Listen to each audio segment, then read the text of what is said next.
Right, Guardians. So Bungie has at this point all but confirmed that the Black Armory weapons are likely going to come back. In a fairly recent developer interview, they stated that if there was ever a story beat surrounding, 801 or the Black Armory, that the Black Armory weapons would come back. And for those of you who have been playing this game for long enough, we all know that means that it's pretty well guaranteed that at some point the Black Armory weapons are going to return. And this is something that we need to talk about because the Black Armory weapons were some of the best weapons that we ever saw in Destiny. They were some of the most interesting, some of the most unique, as well as some of the most iconic and some of the most well-loved. And fair warning, there is some gameplay in this video at the start, but in a minute here we are going to switch over to Light GG, and I want you guys to really pay attention to that because I want you guys to look at the rolls on these Black Armory weapons. Because one of the things that made the Black Armory weapons so special is they had some truly incredible perk pools. And that's the key here. We don't want what happened to Mindbender's Ambition to happen to the Black Armory weapons. We want to avoid that at all costs. So the purpose of this video is so that people realize just how good these weapons are, so that we can maybe start letting Bungie know, hey, it's great that you want to bring these back, these were awesome guns, but don't touch the perk pools. Because we saw what happened to Mindbender's Ambition, we don't want that happening to these weapons as well. So I'm going to start with a few of the more iconic Black Armory weapons, and then we'll get into some lesser known Black Armory weapons, as well as one in particular that I'm very excited about coming back, assuming of course that the perk pools don't get screwed with. But we're going to swap over to Light GG here, and let's take a look and see what they have. So on Light GG here, I'm starting with what was arguably the most iconic weapon from the Black Armory, and that was the Blast Furnace. Now this was a kinetic aggressive burst, so 4-round burst pulse rifle, and this is what I mean by the perk pools. Now granted, some of them are a little bit slim, but they could expand on these maybe, but I don't want them to remove the perks that they have here, because look at some of these, like Outlaw, Kill Clip, really good combination. We also have in the third column Zen Moment, Air Assault, Quick Draw, Snapshot Sights. Fourth column, Head Seeker, Rampage, High Impact Reserves, Slide Shot.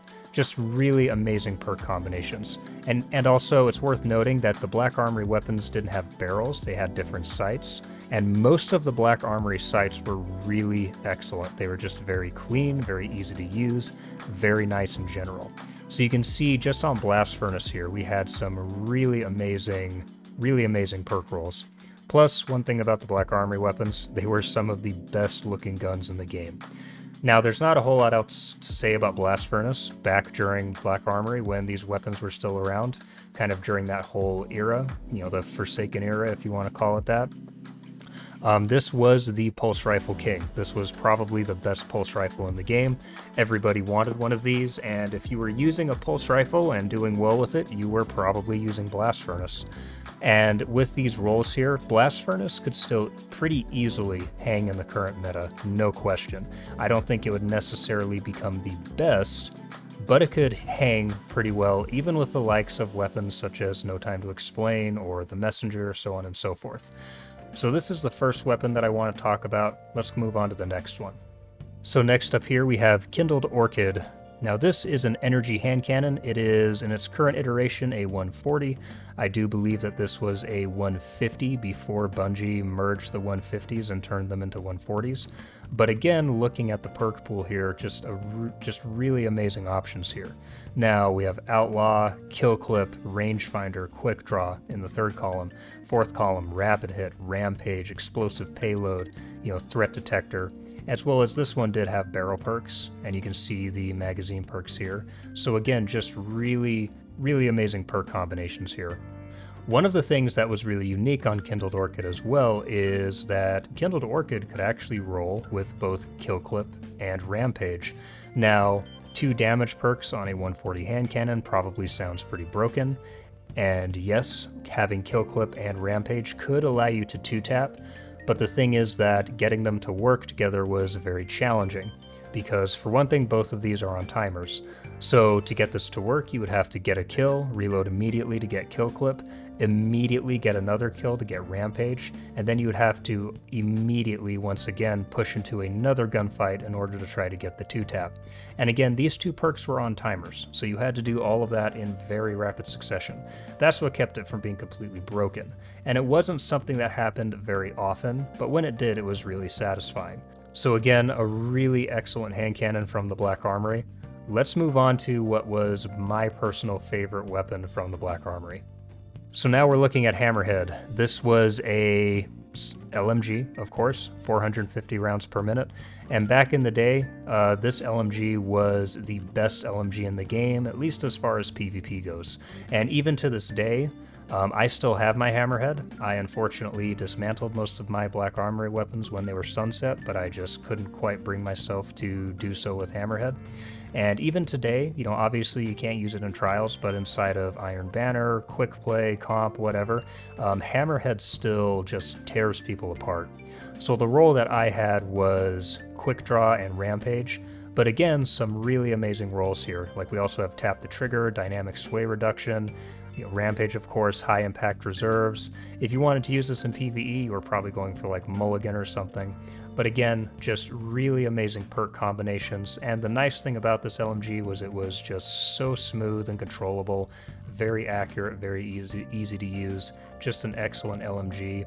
And I would like to see this come back just so that maybe we could have at least one LMG in the game that isn't sunset and that doesn't feel like trash inside of PvP. Moving on, not quite as much of an iconic weapon, but again, just really amazing rolls. The No Feelings Legendary Energy Scout Rifle. So this was a 180 round per minute scout rifle, and let's take a look at the roll here. So in the third column, Outlaw, Rapid Hit. Fourth column, Explosive Payload, Kill Clip, Rampage, Zen Moment, Moving Target, and interestingly enough, Box Breathing. Now, Box Breathing, people can do some pretty interesting things with it. With certain builds, you can actually make Box Breathing 2-tap inside of Crucible, which is really nice. So this was not really the most well-known weapon inside of Crucible, at least. I feel like I never saw it really. But in the current meta, this would be very strong. It would be a very capable scout rifle. So again, just another really incredible perk pool from the Black Armory. Not a whole lot else to say on this. I'm going to move on to the one that I actually really want to see come back now. So the weapon that I would be probably the most excited to see come back outside of Hammerhead would be the Bad News. And this is a legendary kinetic 120 RPM hand cannon. I believe before it was a 120, it was a 110. For anyone who may not know, we used to have 110 round per minute hand cannons. They were garbage, no one really used them, so they got merged with 120s just to make them a little bit more viable. And I never really paid attention to the perk pool on this thing because I never used 120s at all really until we had the 120 meta last year. And after that, I actually really grew to like 120s, and I still really like them. And the thing about Bad News here is this has probably the best perk pool of any 120 in the game. So I want you to look at this here. In the third column, Moving Target, Outlaw, Rangefinder, Snapshot Sights. Fourth column, Kill Clip, Opening Shot, Explosive Payload, and Timed Payload. And if you've used 120s at all, you know that payload perks are extremely potent on them. So there would just be so many awesome combinations here, like Kill Clip would let you 2-tap with this thing because it's a 120. So you could go with like Outlaw and Kill Clip because they feed really nicely into each other, and that would be an extremely lethal roll. Or alternatively, if you wanted to go with a more consistent roll, you could go with Rangefinder with Opening Shot, Explosive Payload, Time Payload, or you could go with, Snapshot and one of those. Just so many good combinations here. And this is one of the big reasons that I don't want Bungie to mess with the perk pools, because this would probably be the best 120 in the game. And 120s are a lot of fun to use, but actually getting 120s right now, especially with good perks, is really difficult. Such as with the bottom dollar, you have to play a lot of Gambit, and the one issue with that is that the bottom dollar has an unreasonably large perk pool. just for reference here, here is the bottom dollar perk pool. So lots of good combos here, but good luck getting any of them because there's like 6,000 different perks here. But coming back to this is a very reasonably sized perk pool, and it's a very strong perk pool. So this would have a lot of potential even inside of the current meta right now. This would be an excellent hand cannon, and this is one of the big reasons that we need Bungie to just not touch the perk pools on these Black Armory weapons. Next up, the Balligant. There were 2 Balligants in the game, a Vanguard one and a Black Armory one, and the Black Armory one was vastly superior. So this was a legendary kinetic aggressive frame shotgun, and again, some really good perks here. So slide shot, rampage, moving target, snapshot sight, so on and so forth. Very good perk pool. I know it doesn't have opening shot here, but with Bungie saying that they are planning on addressing the shotgun pellet spread RNG inside of PvP, we may reach the point where we don't need opening shot as much as we did in the past. So this would probably still be a very good one. Now, one of the reasons I wanted to show this is even with the perks here being pretty decent, this is a shotgun that could admittedly probably do with some tuning. Right, like you could put opening shot in here, or you could have surplus in the 3rd column or something like that. But the thing is, when we look at most of the other Black Armory weapons, like the ones I just showed you, as well as the next one I'm going to show you here in a second, as much as I would like to see some of the weaker Black Armory weapons get some tuning, I would rather have them stay where they're at and have the perk pools on the rest of the weapons still remain strong. Alright, so the final Black Armory weapon I'm going to show here is actually an auto rifle. It is the Galliard. This was, of course, the Black Armory version of the Galliard. There was another version of it as well. I want to say it was Vanguard or something. But once again, the Black Armory one was just better. And by the way, this was a 600 RPM auto rifle with a very nice magazine size of 44. And looking at the perks here, quick draw, under pressure, outlaw, tap the trigger, snapshot sights, dynamic sway reduction. Then we have rampage, high impact reserves, kill clip, moving target, rangefinder. So again, another very, very potent perk pool here. Back during, around the time of Shadowkeep, I can't remember exactly when, but when we had a rather brief 600 round per minute auto rifle meta, this was a very good choice. It was a very solid weapon. And auto rifles may not still be, really the play right now in the current sandbox. But regardless, just with the perk pool here, this is an auto rifle that could still hold its own just fine inside of the current meta.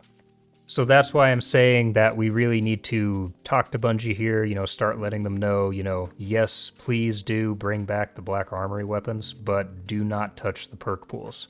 Because so many of the perk pools available on those weapons were just so good, and it would be kind of a shame to see them, risk seeing them just be ruined.